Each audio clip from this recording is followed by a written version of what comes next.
ដោយធัวយើងខ្ញុំព្រះអង្គទាំងឡាយមានសតិជ្រះថ្លាបានរៀបចាត់ចែងហើយនៅខាទេវយាភោជនេយអាហារមុនលើនៅពេលជានឹងទៅមកអង្គទៅក្នុងទីនេះសូមបង្អោនបូជាថ្វាយចំពោះគុណព្រះដ៏មានព្រះពា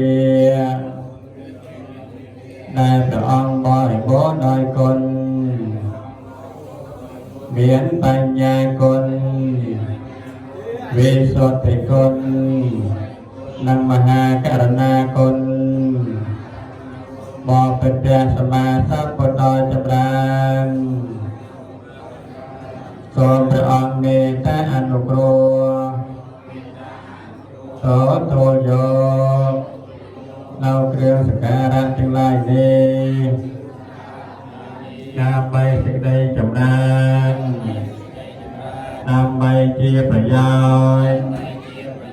ដើម្បីសេចក្តីសុខដល់លោកអ្នកដ៏មានគុណទាំងឡាយមានមេត្តាបិតាជាដើមផង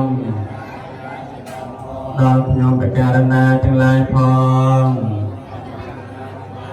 ដល់ពពុទ្ធញាទាំងឡាយផងដល់ទេវតាទាំងឡាយផងដល់ស្ដេចយមរាជទាំងឡាយផងដល់ស្ដេចយមបាលទាំងឡាយផងដល់សពសត្វទាំងឡាយផងសូមឲ្យបាននៅសេចក្តីសុខកុំមានពាក្យវិរិយទាំងឡាយដោយអំណាចនៃការបូជានេះសូមបានជាបនិស្ស័យរួចចាកទុកទាំងពួងអស់វរៈ2ដងផងអស់វរៈ3ដងផងពិទាំងវបញ្ញังយតនាហតោសុខតាហតោយតយោរីបណ្ឌេរីទានទេចូលមានដល់ញាតិទាំងឡាយសូមញាតិទាំងឡាយចូលជាអ្នកដល់នៅសេចក្តីសុខចរ